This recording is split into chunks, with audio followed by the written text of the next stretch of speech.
नमस्कार, मी संजय आवटे. आवाज महाराष्ट्राचा विशेष कार्यक्रमात तुमचं स्वागत. आज पुन्हा नवी गाज, नवा आवाज. अमेरिकेची अध्यक्षीय निवडणूक आता चर्चेमध्ये आहे. म्हणजे अमेरिकेची अध्यक्षीय निवडणूक जेव्हा जेव्हा असेल तेव्हा जगभर एकच चर्चा असते, जणू काही अगदी आपलीच निवडणूक आहे अशा पद्धतीनं सगळीकडे या निवडणुकीची चर्चा सुरू असते आणि भारतामध्ये जरा जास्तच. अशावेळी अमेरिकेची अध्यक्षीय निवडणूक आता 8 नोव्हेंबर 2016 होते आणि त्याची चर्चा सगळीकडे आहे. ही चर्चा आहेच, पण या चर्चेचं आणखी वेगळेपण असं आहे की आत्तापर्यंतच्या निवडणुकांमध्ये जे घडलं नाही ते या निवडणुकीमध्ये घडतं आहे असं साधारणपणे दिसतं आहे. म्हणजे हिलरी क्लिंटन आणि डोनाल्ड ट्रम्प असे दोघंजण या अध्यक्षीय निवडणुकीच्या शर्यतीमध्ये आहेत. एकतर आत्तापर्यंत अध्यक्षीय निवडणुकीच्या शर्यतीमध्ये महिला उमेदवार कुठल्याही महत्त्वाच्या पक्षाने कधीच दिला नव्हता. हिलरी क्लिंटन आल्यामुळे आता अमेरिकेला पहिली महिला अध्यक्ष मिळेल की काय अशी एक चर्चा आहे, त्यामुळे पण त्याची चर्चा आहे. दुसरं म्हणजे एकाच राज्यातले 2 उमेदवार असंही सहसा घडत नाही, तो पण मुद्दा आहे. आणि सगळ्यात महत्त्वाचं म्हणजे बराक ओबामा जेव्हा 2008 अमेरिकेच्या अध्यक्षपदाच्या निवडणुकीला उभे राहिले तेव्हा ते होते 47 वर्षांचे, ओन्ली 47. त्यामुळे तरुणाईचं राज्य आलं आहे, तरुणाई आत्ता आहे या सगळ्या याच्यामध्ये अशी चर्चा होती. आता मात्र दोन्ही उमेदवार हे 70 वर्षांचे साधारणपणे आहेत. त्यामुळे काय काय बदल होत आहेत. बराक ओबामा जेव्हा उभे राहिले, निवडून आले, तेव्हा चर्चा होती सर्वसमावेशकतेची. त्यांचं पहिलं, विशेषतः पहिल्या निवडणुकीचं कॅम्पेन जे आहे ते प्रामुख्यानं होतं ते म्हणजे सर्वसमावेशकता या सगळ्या संदर्भातलं, जागतिकीकरण वगैरे अशी सगळी मांडणी तेव्हा होत होती. आता मात्र ज्या पद्धतीनं अमेरिकेतलं इलेक्शन कॅम्पेन सुरू आहे, डोनाल्ड ट्रम्प निवडून येतील किंवा हरतील हा मुद्दा वेगळा आहे, पण ट्रम्पना ज्या पद्धतीनं पाठिंबा मिळतो आहे आणि ज्या प्रकारे रिपब्लिकन पक्षाचे ते उमेदवार म्हणून पुढं आले त्यामुळे सुद्धा अनेकांना चिंता वाटते आहे. ते सातत्यानं चर्चेमध्ये आहेत. त्याशिवाय अमेरिकेतली माध्यमं ज्या पद्धतीनं ही निवडणूक हाताळत आहेत त्याच्याबद्दल पण चर्चा होते आहे. म्हणजे ओबामांच्या मुलीनं कुठले कपडे घातले, ट्रम्पच्या बायकोचे कुठले फोटोज कुठे व्हायरल झाले, ही सगळी चर्चा त्या निवडणुकीमध्ये होते आहे. आणि अमेरिकेची अध्यक्षीय निवडणूक एका वाह्यात वळणावर उभी आहे अशी पण चर्चा होत असते. या अध्यक्षीय निवडणुकीचा नक्की अर्थ काय, नक्की आशय काय, काय पद्धतीनं या निवडणुकीकडे आपण बघितलं पाहिजे. म्हणजे एकीकडे जागतिकीकरण असं आपण म्हणत असतो आणि त्याचवेळी ट्रम्पना मिळणारा पाठिंबा किंवा ब्रेक्झिटच्या निमित्तानं जे काही घडलेलं आहे ते बघितल्यानंतर असं वाटतं की एकीकडे जागतिकीकरणाच्या नावाखाली खुलेपणा, सर्वसमावेशकता अशी चर्चा सुरू होती आणि त्याचवेळी जागतिकीकरणाला विरोध करणारी पण एक शक्ती उदयाला येते आहे की जी अधिक संकुचित विचार मांडते आहे. त्यासुद्धा शक्तीला मिळणारा पाठिंबा लक्षणीय असा आहे, त्याच्याकडे दुर्लक्ष करता येणार नाही. या सगळ्या संदर्भामध्ये एकूण उद्याची अमेरिका कशी असेल. ट्रम्पच्या मुद्द्यांना वॉरन बफेपासून ते अगदी अंतर्गत सगळ्या रिपब्लिकन पक्षाच्या पण अनेक लोकांनी जरी विरोध केला असला तरीसुद्धा त्यांची भूमिका आवडणारा पण एक मोठा वर्ग आहे. मुस्लिमांच्या अनुषंगानं त्यांची जी भाषा आहे, हुमायून खानच्या संदर्भामध्ये ज्या प्रकारे ते त्याच्या पालकांबद्दल बोलले, ही सगळी चर्चा. त्यामुळे अमेरिका नक्की कुठल्या वळणावर आहे. आणि अमेरिका महत्त्वाची यासाठी आहे कारण अमेरिका हा मेल्टिंग पॉट आहे. त्यामुळे अमेरिकेमध्ये जे घडतं त्याचा एकूण जगाशी संबंध असतो. मानवी समुदायाच्या अनुषंगानं काही एक विधानं त्या करता यावीत अशा प्रकारे ही निवडणूक असते, अशा प्रकारे हे कॅम्पेन असतं. अमेरिकेच्या अध्यक्षीय निवडणुकीच्या निमित्तानं काही गोष्टी समजून घ्याव्यात असं मला वाटलं, कारण त्याचा भारतावरही परिणाम अशा सगळ्या अंगांनी. आणि अर्थातच ते समजून घेण्यासाठी माझ्यासमोर दुसरं नावच नव्हतं, एकच नाव होतं, कुमार केतकर. कुमार केतकर हे फक्त नावच पुरेसं आहे. म्हणजे आपण जागतिकीकरण स्वीकारलं, त्याला 25 वर्ष पूर्ण झाली. जागतिकीकरण जेव्हा आपण स्वीकारलं तेव्हा याचा अर्थ काय, अन्वय कसा लावायचा हे कोणालाही कळत नव्हतं. कुमार केतकर नावाचा एक संपादक तेव्हा मराठीला नुकताच मिळाला होता आणि त्या कालखंडामध्ये जागतिकीकरणाचा आशय महाराष्ट्राला, देशाला समजावून सांगण्याचं काम कुमार केतकरांनी केलं. मराठी असेल, इंग्लिश असेल, दोन्ही भाषांमध्ये लिहिलेल्या अभिव्यक्त होणारे कुमार केतकर हे फार मोठं स्कूल आहे. म्हणजे कुमार केतकर मला विद्यार्थी मानतात की नाही मला माहीत नाही, पण मी स्वतः मात्र कुमार केतकर विद्यापीठाचा विद्यार्थी आहे हे जाहीरपणे नेहमीच सांगत आलेलो आहे. आणि मीच नाही, असे अनेक विद्यार्थी कुमार केतकरांचे आहेत की ज्यांना कुमार केतकरांनी खऱ्या अर्थानं जग समजावून सांगितलं, ज्यांना खऱ्या अर्थानं एकूण जगातले बदलणारे प्रवाह समजावून सांगितले. त्यामुळे त्यांच्या भूमिकांबद्दल, त्यांच्या बाकी मतांबद्दल कितीही मतभेद असले तरीसुद्धा कुमार केतकरांबद्दल, कुमार केतकरांचं समजून घेणं किंवा ऐकणं ही अतिशय महत्त्वाची गोष्ट असते. कारण ज्या पद्धतीनं ते विचार करतात, मांडणी करतात, ती मांडणी समजणं फार महत्त्वाचं आहे. आणि म्हणून कुमार केतकर आज माझ्यासोबत आहेत. अमेरिकेची अध्यक्षीय निवडणूक नक्की काय, कुठल्या वळणावर आहे, काय चाललं आहे हे मला समजावून घ्यायचं आहे कुमार केतकरांकडून. आणि मला खात्री आहे की अवघ्या महाराष्ट्राला उत्सुकता असणार आहे कुमार केतकर या सगळ्या विश्लेषणाकडं कसं बघतात, एकूण या निवडणुकीकडे कसं बघतात. अमेरिका कोणाची, हिलरींची, ट्रम्पची की आणखी कोणाची, पण या सगळ्या निमित्तानं जी चर्चा आहे ती चर्चा बदलणाऱ्या मानवी समुदायाची, बदलणाऱ्या जगाची, या सगळ्या अंगानं आपण कुमार केतकरांशी आज गप्पा मारणार आहोत. कुमार केतकर, तुमचं अतिशय मनापासून स्वागत आवाज महाराष्ट्राचा या कार्यक्रमामध्ये. आणि माझं एक स्वप्न या निमित्तानं पूर्ण होतं आहे की कुमार केतकरांसोबत आवाजमध्ये एक छान डिस्कशन व्हावं. खरं तर अमेरिकेच्या अनुषंगानं आपण चर्चा करतो आहोत. मला आठवतं आहे की जेव्हा 2008ची निवडणूक होती अमेरिकेची, तेव्हा आपण सोबत होतो आणि तुम्ही मला अनेक गोष्टी समजावून सांगत होता. तेव्हाची भाषाच त्या कॅम्पेनची फार वेगळी होती. Be the change you believe in, आणि काहीतरी एक स्वप्नाळू, काहीतरी पोएटिक अशा पद्धतीचं कॅम्पेन होतं. आणि स्वतः ओबामा म्हणाले होते की you can campaign in poems but you have to govern in prose. त्यामुळे अशी सगळी ती मांडणी होती. आणि आत्ता मात्र ज्या पद्धतीची सगळी चर्चा आहे, ज्या प्रकारे कॅम्पेन सुरू झालं आहे, काय नक्की काय झालं आहे मला स्वतःला समजत नाही की या कॅम्पेनमधला हा जो फरक आहे, 2008चं कॅम्पेन, 2016च्या निवडणुकीचं कॅम्पेन, कुमार केतकर तुम्ही कसं बघताय? नाही, मला असं वाटतं ह्यावेळची अमेरिकेतली निवडणूक ही सर्वार्थाने, तसं सगळ्याच निवडणुकींना ऐतिहासिक होण्याची पद्धत आहे, परंतु ही विशेष ऐतिहासिक आहे. कारण ह्या निवडणुकीच्या नंतर, आता उदाहरणार्थ आपण 2016मध्ये आहोत, हे शतक संपायला अजून 84 वर्ष आहेत. ते शतक ज्यावेळेस संपेल त्यावेळेला आत्ता ही चर्चा करणारे, तिथे निवडणुकीत भाग घेणारे, प्रचार करणारे आत्ताची तरुण मुलंसुद्धा अजून 84 वर्षांनी कदाचित या भूतलावर असतील, कदाचित नसतीलही. परंतु ते जग, म्हणजे हे शतक ज्या वेळेला संपेल त्यावेळेचं जग कसं असेल याचे जे काही निकष आहेत, त्या निकषांमधला एक सर्वात महत्त्वाचा निकष म्हणजे 2016ची अमेरिकेतली निवडणूक आहे. आता जगात सगळीकडे निवडणुका होतात, पण तुझ्या लक्षात आलं असेलच, आणि तू अतिशय उत्तम निवेदन या मुलाखतीच्या सुरुवातीला केलेलं आहेस, कारण तुला पण या निवडणुकीची चांगली माहिती आहे, तू पुस्तक पण लिहिलेलं आहेस. त्यामुळे तो जो आराखडा आहे संपूर्ण इतिहासाचा किंवा निवडणुकीचा किंवा भौगोलिक राजकारणाचा, हा आराखडा तुला माहिती आहे, तुझ्या मांडणीत आहे, आत्ताही आला आहे आणि पुस्तकात पण आलं आहे तुझ्या. मुद्दा असा आहे की अजून 84 वर्षांनी ज्यावेळेला जग असेल त्यावेळेला आपल्याला आजपर्यंत परिचित असलेल्या काही काही गोष्टी असणार नाही आहेत. म्हणजे असं की आता शीतयुद्ध जुनं संपलं, कम्युनिझमची लढाई संपली, सोव्हिएत युनियन अस्तित्वातच नाही. अशा वेळेला आता नवीन शत्रू कोण? आत्तापर्यंत एक लक्षात घेतलं असेल की संपूर्ण 20वं शतक हे कोणी ना कोणीतरी शत्रू होता. पहिल्या महायुद्धामध्ये एका बाजूला जर्मनी, दुसऱ्या बाजूला, त्यावेळेला रशियात क्रांती झालेली नव्हती. पहिलं महायुद्ध ज्यावेळेला सुरू झालं त्यावेळेला रशियात क्रांती झालेली नव्हती. पहिलं महायुद्ध मध्यावर असताना रशियात क्रांती झाली 1917मध्ये, 14 साली युद्ध सुरू झालं.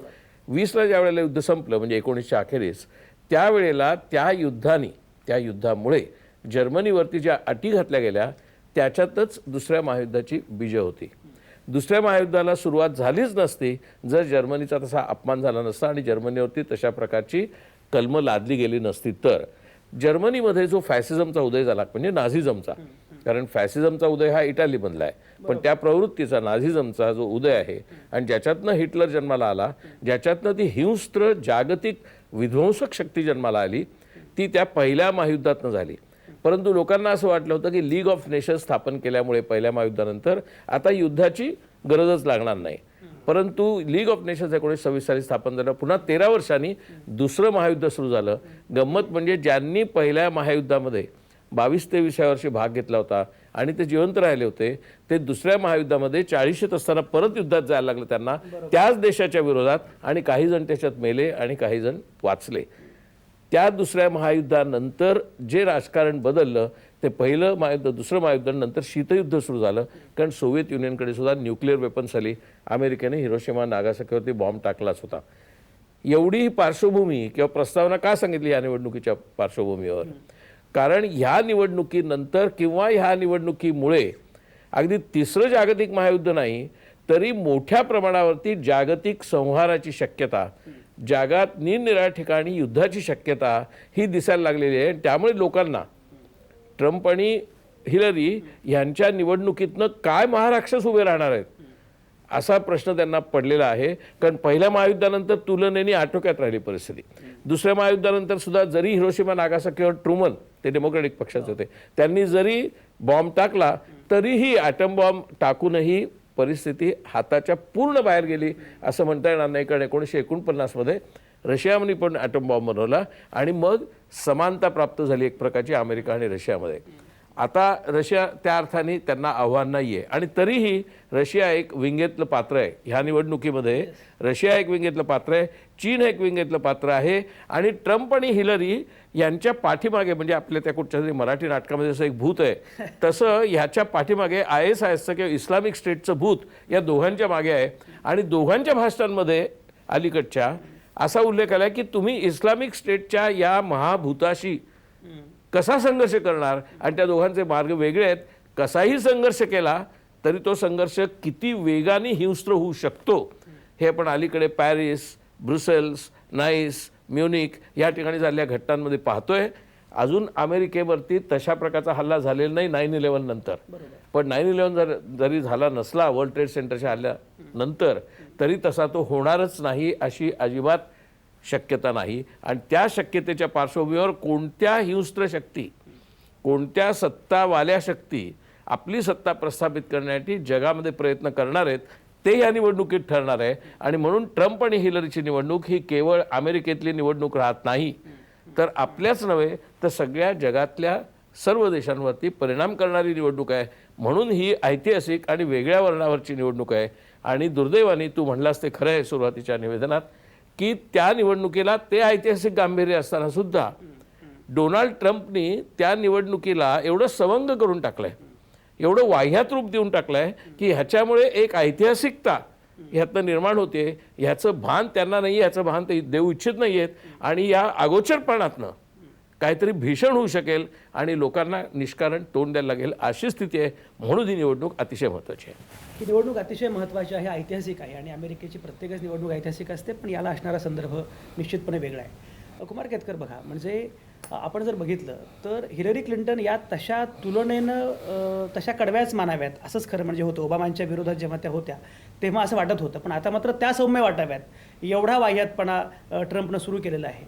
आणि अमेरिकेसारख्या देशामध्ये ट्रम्पना एवढा पाठिंबा तरीही मिळतो आहे, याचं कारण काय? ह्याचं एक कारण असं आहे की सर्वसाधारणपणे आता सार्वत्रिक पातळीवरती जगातच लोक पारंपरिक राजकारण ज्याला आपण म्हणतो, म्हणजे पारंपरिक पक्ष, त्यांचे पारंपरिक जाहीरनामे, त्यांच्या पारंपरिक भूमिका, त्यांची पारंपरिक भाषणं, ह्याला आता जगभरच लोक काही प्रमाणात विटलेले आहेत. कारण लोक काय म्हणतात की आम्ही हे पहिल्या महायुद्धापासून ऐकतोय. पहिलं महायुद्ध झालं, तुम्ही म्हटलं युद्ध करणार नाही, दुसरं महायुद्ध झालं, तुम्ही म्हटलं आता शांतता प्रस्थापित होईल, तर शीतयुद्ध झालं, तुम्ही म्हटलं शीतयुद्धानंतर म्हणजे सोव्हिएत युनियन पडल्यानंतर, सोव्हिएत युनियनचं विघटन झाल्यानंतर भांडवलशाहीचा पूर्ण विजय झाला आहे, रशियाचा पूर्ण पराभव झाला आहे. आता तर फ्रान्सिस फुकोमॅनाच्या लेखकांनी एंड ऑफ हिस्ट्री असं लिहिलं, दुसऱ्या एका माणसाने end of war for ever असं लिहिलं. म्हणजे आता जग शांततेच्या दिशेने, लोकशाहीच्या दिशेने, उदारमत्वाच्या दिशेने जाणार अशी आश्वासनं तुम्ही सगळे देत होतात. प्रत्यक्षात आपण काय पाहतोय तर इस्लामिक स्टेटचा उदय हा गेल्या 7-8 वर्षातला आहे. त्याच्या अगोदर अल कायदाचा उदय झाला, त्याच्या अगोदर वर्ल्ड ट्रेड सेंटरवरती लोकांनी हल्ला केला, त्याच्या अगोदर रशिया पडला आणि ते विघटन झालं. ह्या सगळ्या घटनांमुळे आपल्याला असं दिसायला लागलं की जग हे प्रॉमिस करतात, हे सांगतात लोकांना की आता आम्ही सगळं स्टॅबिलाइज केलं आहे, आता स्थिरता प्राप्त झाली आहे, शांतता प्राप्त झाली आहे, ती मिळालीच नाही आहे. त्याच्यामुळे लोकांचा पारंपरिक पक्ष, त्यांच्या पारंपरिक भूमिका आणि पारंपरिक जाहीरनामे याच्यावरचा एक प्रकारचा विश्वास उडालेला आहे आणि लोक बहकलेली आहेत.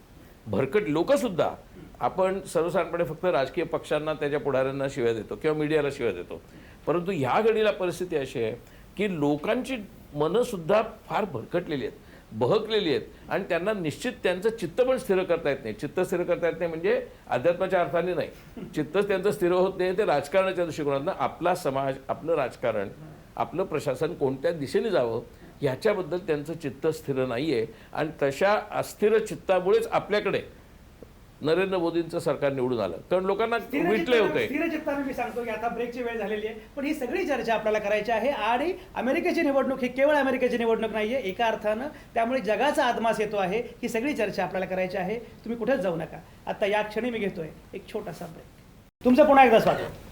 आपण आहोत कुमार केतकरांसोबत. आणि अमेरिकेची अध्यक्षीय निवडणूक ही किती महत्त्वाची आहे, ऐतिहासिक आहे म्हणजे काय, ती केवळ अमेरिकेची निवडणूक नाही.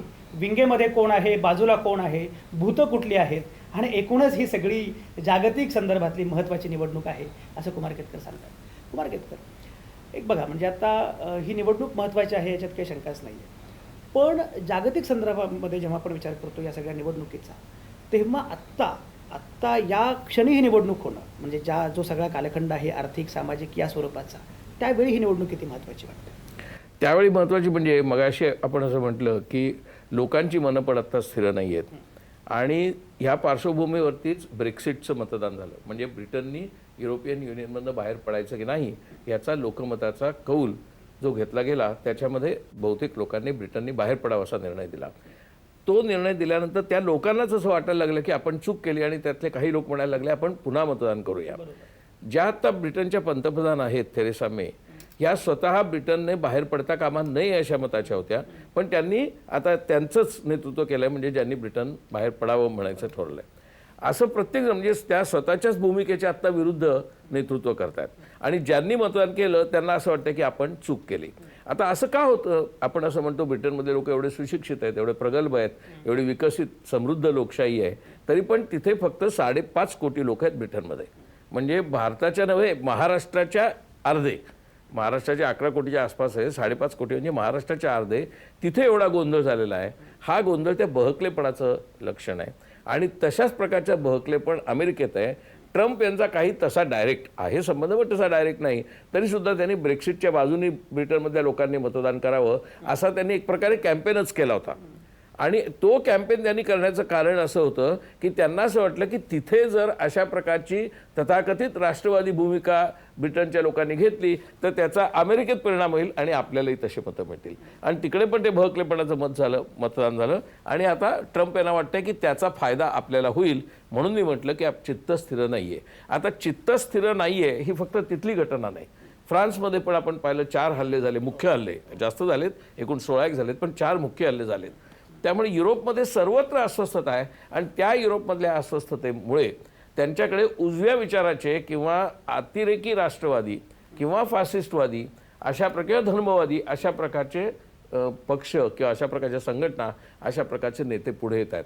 अमेरिका सर्वसाधारणपणे अशा प्रकरणातनं मुक्त असायची आणि म्हणून तुझा जो प्रश्न आहे की ह्याचं वैशिष्ट्य काय या निवडणुकीचं, तर हे वैशिष्ट्य आहे की अशा प्रकारचं वातावरण अमेरिकेमध्ये अनेक वेळा पूर्वी उजव्या मताचे अध्यक्ष निवडून आले. रोनाल्ड रिगन उजवे होते, रिचर्ड निक्सन उजवे होते, आयझेनहॉवर उजवे होते, परंतु अशा प्रकारचं उजवेपण की ज्याच्यामध्ये अतिरेकी राष्ट्रवाद आहे की ज्याचं वर्णन फासिझम करता येईल आणि मी नाही करत आहे.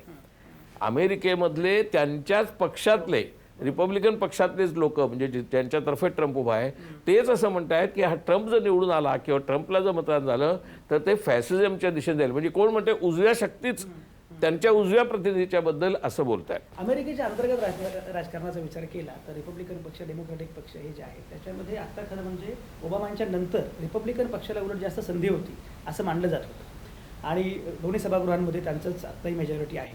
अशा वेळी ट्रम्प आल्यामुळे उलट पक्ष रिपब्लिकन पक्षाच्या ज्या काही शक्यता आहेत विजयाच्या त्या कमी झाल्या असं वाटतं. असं मी आत्ता म्हणणार नाही, कारण आत्ता म्हणजे ट्रम्प आल्यामुळे किंवा ट्रम्प न येता सुद्धा रिपब्लिकन पक्षाच्या बाजूने मतदान होण्याची शक्यता खूप होती.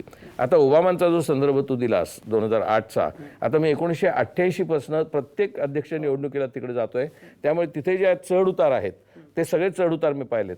2008 मध्ये ओबामा निवडून आले त्याची मुख्य कारणं 2 होती. केवळ ओबामांचं व्यक्तिमत्व, त्यांचा करिश्मा, त्यांची भाषणं, त्यांची विद्वत्ता हे होतंच, पण केवळ तेवढं नव्हतं. तर 2008 पर्यंत म्हणजे 2001च्या वर्ल्ड ट्रेड सेंटरच्या हल्ल्यापासून ते 2008 पर्यंत जॉर्ज बुश म्हणजे दुसरे जॉर्ज बुश यांच्या नेतृत्वाखाली जे मिडल ईस्टमध्ये म्हणजे मध्यपूर्व आशियामध्ये जी आक्रमणं अमेरिकेकडनं झाली, ज्याच्यातनं प्रचंड असंतोष झाला, त्या असंतोषामुळे त्या युद्धाचा खर्च अमेरिकेच्यावरती पडला. आणि काही लोकांचं म्हणणं असं आहे 2008चं जे आर्थिक अरिष्ट आहे अमेरिकेत आलं त्याचं एक महत्त्वाचं कारण ते युद्ध आहे. त्या युद्धाची किंमत त्यांना तिकडे मोजावी लागली, पण त्याच्या व्यतिरिक्त सुद्धा 2008चं आर्थिक अरिष्ट युद्धाव्यतिरिक्त कारणांमुळे सुद्धा होतं. हे अरिष्ट आणि ती युद्धाची परिस्थिती ह्या 2 घटकांशिवाय ओबामा निवडून येऊ शकले नसते. आणि त्यावेळेला 8 वर्ष रिपब्लिकन पक्षाची झालेलीच होती, त्यामुळे ओबामा आले. आता खरी परिस्थिती अशी होती की ओबामांच्या गेल्या 8 वर्षात खूप अनेक चांगल्या गोष्टी जरी घडलेल्या असल्या तरी त्यामुळे त्यांच्या डोक्यामध्ये जो त्यावेळेला घुसलेला वंशवाद आहे की शेवटी एक कृष्णवर्णीय मनुष्य आपल्या व्हाईट हाऊसमध्ये आला, तो राग आहे आणि तो अगदी वंशिक राग आहे आणि त्या रागाचा एक भाग शिल्लकच होता, तो आता उफाळून यायला लागला. आणि दुसरं असं झालं की ओबामांनी या सगळ्या मिडल ईस्टमध्ये किंवा मध्यपूर्व आशियामध्ये ज्या भूमिका घेतल्या त्या भूमिका घेताना त्यांनी कायम असं म्हटलं की आपण कोणत्याही दहशतवादाला धर्माचं नाव लावता कामा नये. आपण अमुक धर्माचा असं म्हणू शकत नाही, कारण आपल्याच देशात म्हणजे खुद्द अमेरिकेमध्ये सुद्धा जो हिंसाचार आहे त्या हिंसाचाराला आपण कृष्णवर्णीय किंवा गौरवर्णीय म्हणता कामा नये, इस्लामी किंवा ख्रिश्चन म्हणता कामा नये. अशी त्यांची उदारमतवादी सर्वसमावेशक अशी भूमिका निवडणुकीच्या अगोदरपासून ते आत्तापर्यंत होती. त्या सर्वसमावेशकतेला विटलेला जो वर्ग आहे, जसा आपल्याकडे पण सेक्युलर शब्द झाला की जणू काय ती शिवीच आहे, अशा पद्धतीने काही अतिरेकी राष्ट्रवाद्यांनी किंवा धर्मवाद्यांनी सेक्युलर शब्दाचा अपमान केला किंवा सेक्युलर शब्द हा शिवी म्हणून वापरला. हे जसं आपल्याकडे काही प्रमाणात घडलं तसंच तिकडे काही प्रमाणात घडलं आणि उदारमतवादी सेक्युलर किंवा सहिष्णुतावादी असं धोरण म्हणजे जणू काही तुम्ही शरण जाताय शत्रूला. आता इथे शत्रू कोण, तर इस्लामिक स्टेटचा, त्याला तुम्ही शरण जाताय अशा प्रकारची भूमिका घेऊन अतिरेकी ख्रिश्चनवादी, अतिरेकी गौरवर्णीयवादी, अतिरेकी अमेरिकावादी अशा सगळ्या ज्या शक्ती जशा भारतातही होत्या, फ्रान्समध्येही होत्या, तशा अमेरिकेत ज्या होत्या त्या गेले 8 वर्ष त्यांना दबून राहायला लागत होतं, कारण सहिष्णुतावाद्यांचं उदारमतवाद्यांचं ओबामांच्या नेतृत्वाखाली राज्य होतं. त्या सगळ्या आता उफाळून आल्या. त्या उफाळून यायला नेमक्या ह्या 3-4 गोष्टी घडल्या पुन्हा एकदा वेगळ्या प्रकारची युद्धाची परिस्थिती जगभर निर्माण झाली. ती इस्लामिक स्टेटने झाली आणि वेगळ्या प्रकारचं आर्थिक अरिष्ट आता जगामध्ये आलेलं आहे. त्याचं साधारणपणे सगळेजण कारण मीमांसा करताना सांगतात ते जागतिकीकरणामुळे आलं आहे. तर जागतिकीकरणामुळे जर आलं असेल तर ट्रम्प म्हणतात आपल्याला जागतिकीकरण नको. त्याच्यामुळे ट्रम्प यांची निवडणूक म्हणजे ट्रम्प यांना जर मतं मिळाली तर ती जागतिकीकरणाच्या विरोधात, उदारमतवादाच्या विरोधात, धर्मवादाच्या बाजूनी, सहिष्णुतेच्या विरोधात अशी ती मतं असतील.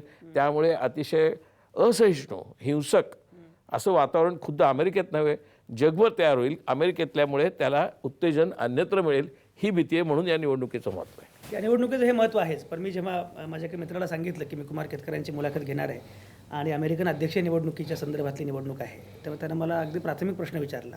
तो म्हटलं बाकी सगळं तुम्ही बोलाल, पण अमेरिकेच्या अध्यक्षीय निवडणुकीची प्रक्रिया काय आहे? कारण अनेकांना उत्सुकता असते की इलेक्टोरल कॉलेज किंवा काय, ही नक्की निवडणुकीची पद्धत काय, जरा समजावून सांगा.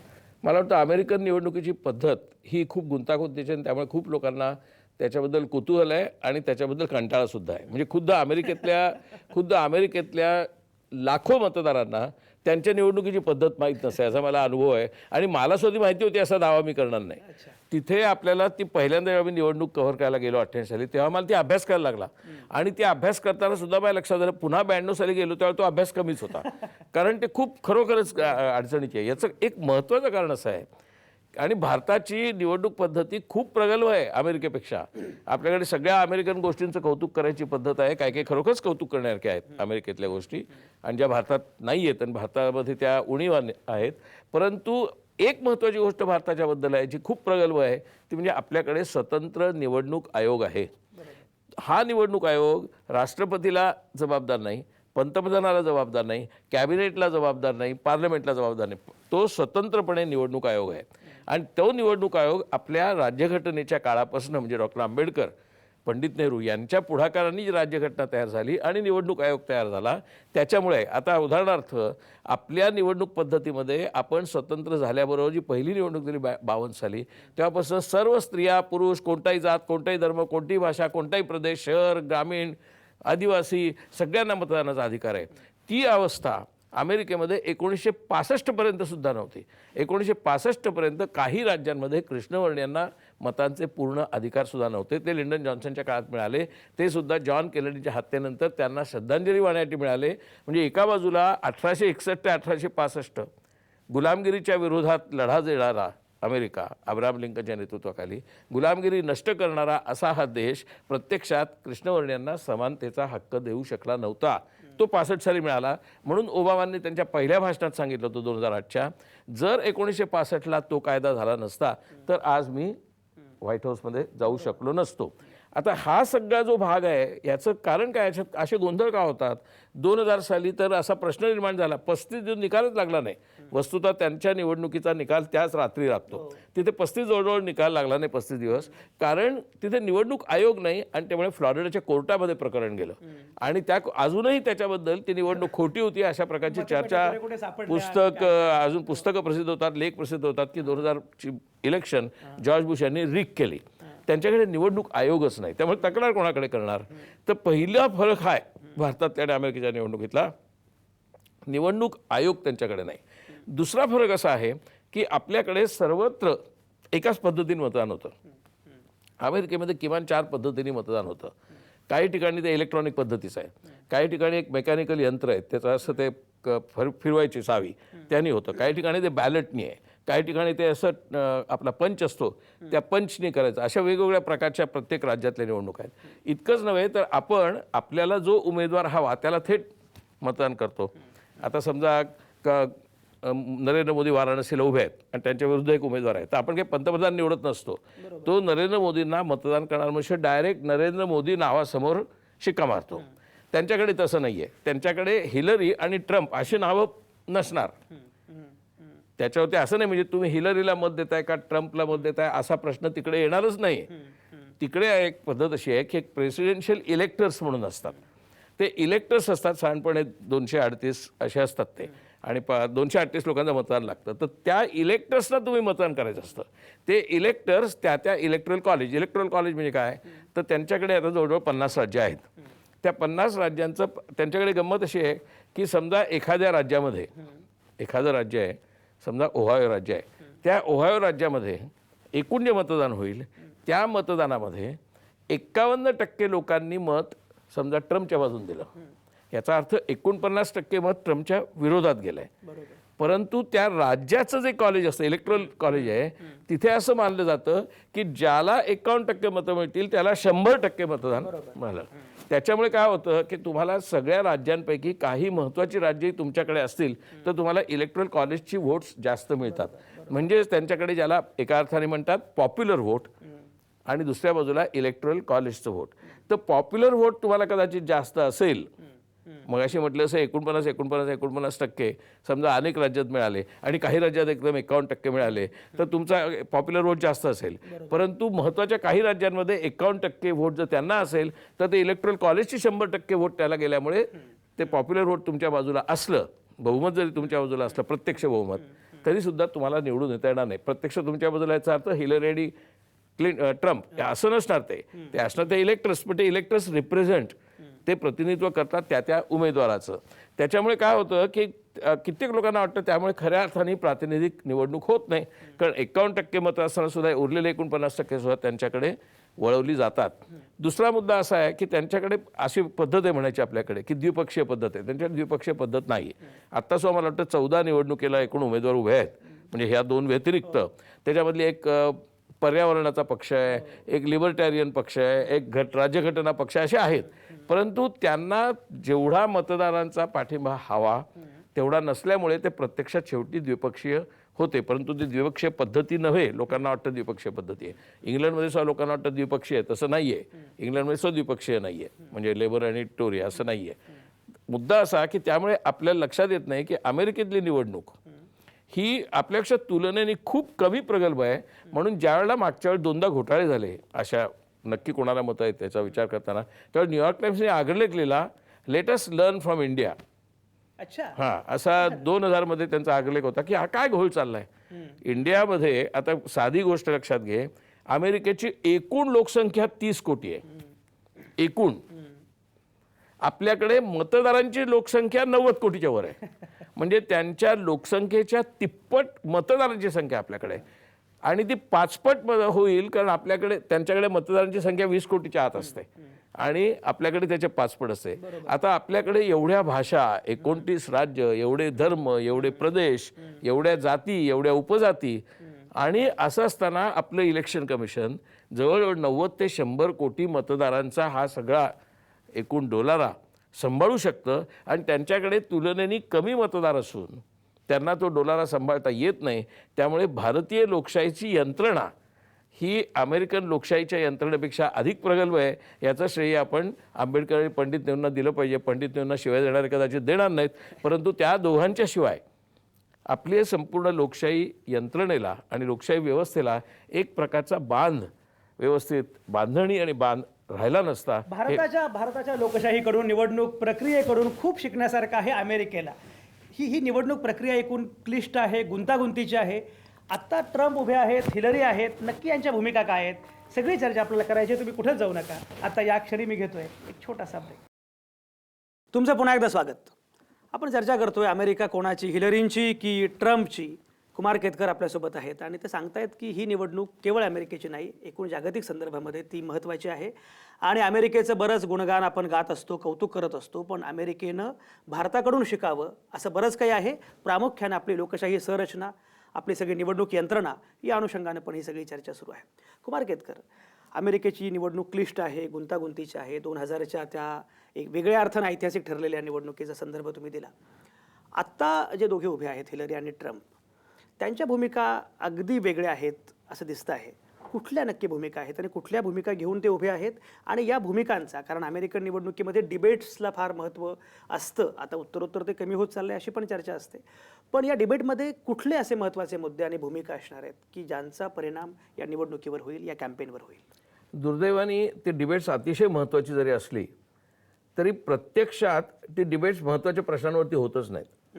आणि लोकांची जी मतं घेतली जातात त्या डिबेट्सनंतर, डिबेट्स म्हणजे त्या दोन मुख्य उमेदवारांच्या चर्चा एकमेकांच्या समोर उभं राहून, आणि वर्तमानपत्रातले काही ज्येष्ठ संपादक मध्ये बसतात, दोघे तिघे जण, त्यातला एक प्रमुख असतो आणि तो त्या दोघांना एकाच पद्धतीचे अडचणीत आणणारे प्रश्न विचारतो आणि त्या अडचणीत आणणाऱ्या प्रश्नांवरती ते काय उत्तरं देतात ह्याच्या आधारे त्यांची प्रतिमा लोकांच्या मध्ये ठरते.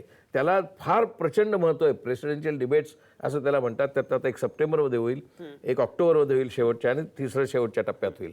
त्याला प्रचंड महत्त्व जरी असलं आणि जरी पत्रकारांनी योग्य प्रश्न विचारले तरी हे उमेदवार कित्येक वेळेला तो प्रश्न डावलून त्यांना अपेक्षित असलेली किंवा त्यांना अपेक्षित नसलेली अशी भूमिका वेगळ्या पद्धतीने मांडतात आणि त्याच्यामुळे त्यांच्या भूमिकेचाच प्रचार त्याच्यातनं करायचा प्रयत्न येतो. ह्याचं उत्तम उदाहरण म्हणजे रॉमनी आणि ओबामा यांची ज्यावेळेला चर्चा झाली, हे डिबेट झालं, त्यावेळेला रॉमनींना जे मुख्य प्रश्न विचारले गेले त्याची उत्तरं त्यांनी दिलीच नाहीत आणि ओबामा त्याची उत्तरं देत राहिले. त्यामुळे पहिल्या डिबेटमध्ये सगळ्यांचं मत असं झालं की ओबामा निश्चित हारणार, कारण ओबामांनी एखाद्या चांगल्या विद्यार्थ्याप्रमाणे व्यवस्थित उत्तर दिली आणि रॉमनींनी एखाद्या टग्या विद्यार्थ्याप्रमाणे आपल्याला पाहिजे ते काय ते सांगितलं.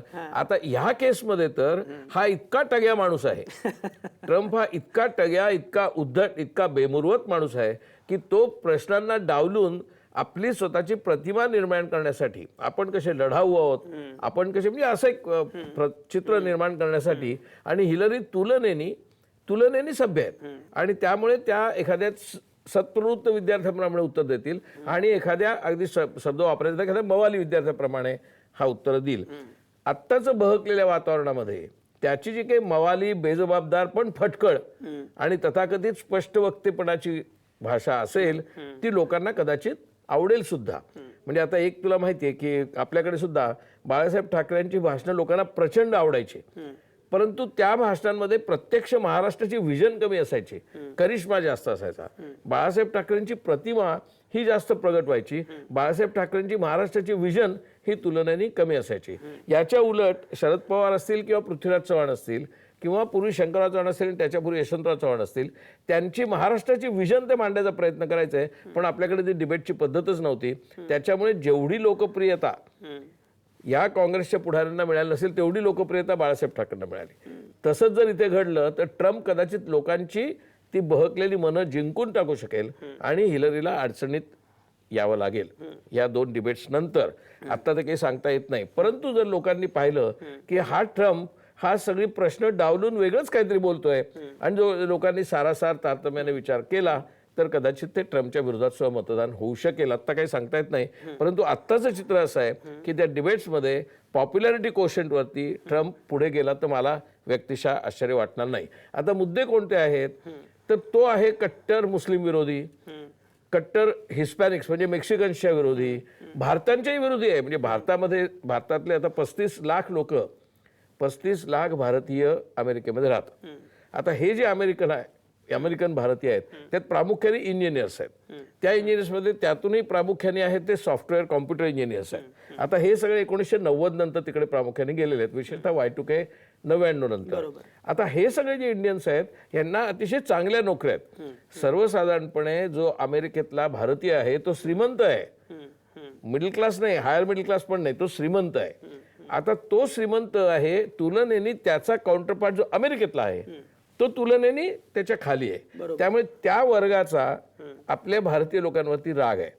तो राग ट्रम्पच्या बोलण्यात येतो. त्यामुळे ट्रम्प असं म्हणतो की H1B व्हिसावरती येणारे जे लोक आहेत भारतीय मुख्यतः त्यांच्यावरती मी नियंत्रण घालणार. त्यामुळे भारतीयांचं नुकसान होणार जे त्या दृष्टिकोनातनं पाहिलं तर. आता त्यामुळे जी असंख्य तरुणाई आपल्याकडची अमेरिकेकडे डोळे लावून असते आणि H1B व्हिसा घेण्याच्या पाठीमागे, ग्रीन कार्ड घेण्याच्या मागे किंवा सिटिझनशिप घेण्याच्या मागे असते. म्हणजे म्हणायचं देशप्रेमाची भाषा, बरोबर. पण आता 35 लाख लोक तिकडे राहतात, त्यांना देशद्रोही म्हणायला लागेल ना मग. कारण ती बिचारी किरण राव फक्त म्हणली मला कधी कधी वाटतं तर तिला देशद्रोहाचा आरोप आपण करतो. तर आता 35 लाख जे तिकडे भारतीय आहेत त्या 35 लाख भारतीयांपैकी बहुसंख्य भारतीय सध्या हिंदुत्वाच्या बाजूने आहेत, बरोबर, किंवा मोदींच्या बाजूने आहेत, किंवा राष्ट्रप्रेमाच्या बाजूने आहेत. पण त्यांना कोणाला इकडे यायचं नाहीये. त्यांचं राष्ट्रप्रेम तिथे बसूनच त्यांना करायचंय, तिकडे बसूनच त्यांना सागरा प्राण तळमळला गाडी म्हणायची, त्यांना की इकडे यायचं नाहीये. ह्या सगळ्या भारतीयांवरती ट्रम्पचा राग आहे.